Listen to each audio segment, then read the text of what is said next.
Is your toss ruining your serve? I just came back from running 2 OTI clinics and I was amazed at how many players actually have decent serve technique but get very poor serve results because the toss is all over the place. We specialize in helping club players transform weak strokes into real weapons, and it all starts with a serve, and of course you need a great toss for that. So the first deadly toss mistake, and the one that we actually see most often, is bending the arm at the elbow throughout the toss. This one makes it very difficult to control your toss, and oftentimes the ball will end up behind you when you bend as you are lifting up. So this is one that we constantly see and that you absolutely must get rid of. So how do you fix this bending? How do you get rid of this when you're working on your toss?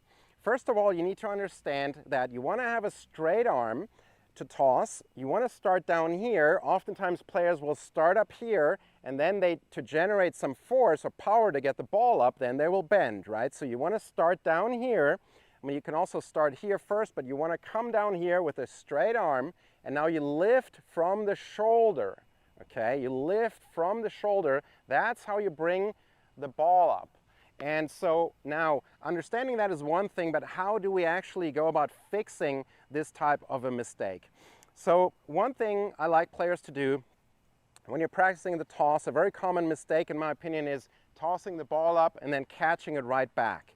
So a good way to practice is you keep your arm straight, you focus on that, you toss, you hold the finish, and you let that ball come down. And now I can check that my arm is fully straight, okay? So that's the first way you can do that.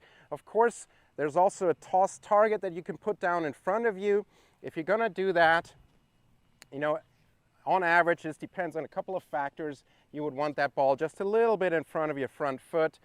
If you have a more like pro type toss where you turn more, the target would be a little bit further to the left. But for most club players, arm at a 45-degree angle, the target just a little bit in front of the front foot is a good starting point. Let's have a look at this in slow motion. James is demonstrating here. As you can see, he is starting with the arm straight, but then he bends the arm at the elbow as he goes up. And this is incredibly common. You need to keep that structure in place, that straight hitting arm. You need to lift from the shoulder.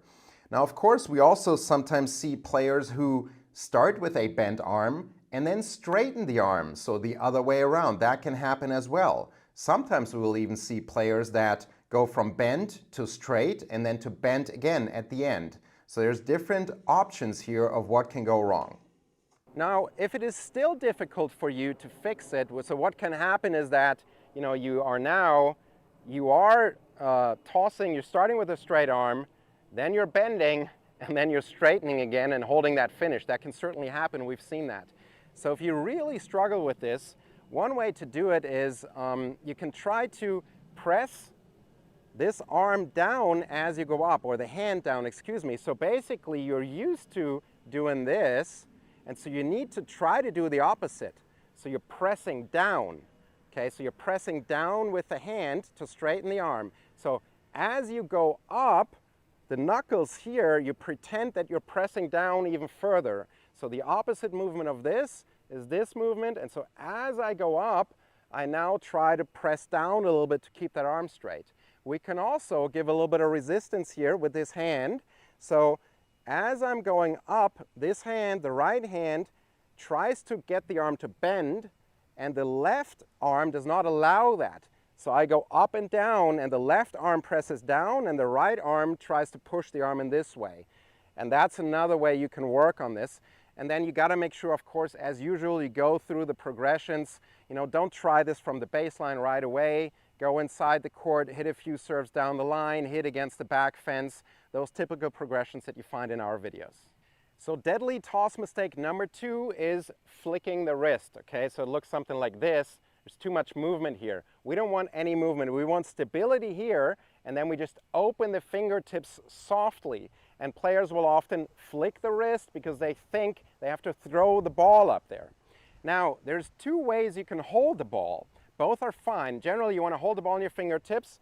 Now I have my palm up. Okay, that's one. The other one is more like a glass of water but the palm is on the top a little bit, it's not fully to the side. And that can help a lot of times when you players are flicking the wrist. You can either try to just fix that by being aware of it and keeping your wrist stable and opening the fingertips. Okay, you can try that, but oftentimes that's not enough. And then it can be easier to go from this type of a holding position to the glass of water where the thumb is now on top, because this way it's much harder to flick the wrist. Okay, this stabilizes the wrist. And so then you can practice like this. And as you can see here, as I'm holding the finish, my thumb is pointing a little bit to the right here, and my palm is also pointing a little bit to the right, and that can often eliminate the flicking of the wrist. Now, the flicking of the wrist is one of the mistakes that makes the toss the least reliable. The ball can end up all over the place if you flick your wrist, so you really got to get rid of this one. Again, let's have a look at James demonstrating the wrist flick here for us. As you can see, he starts in a neutral or correct position. However, as the arm moves up, he flicks the wrist, and you can see that the angle between his hand and his forearm is completely different now. And this makes it incredibly difficult to control the toss, almost impossible. Remember, a bad toss can completely ruin your serve, even if you have good serve mechanics. So it's absolutely critical for you to develop a good toss.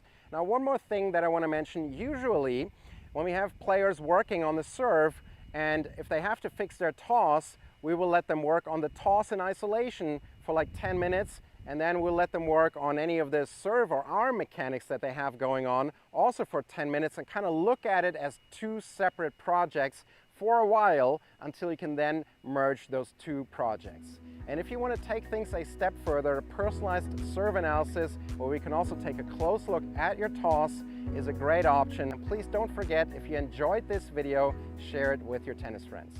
Thanks.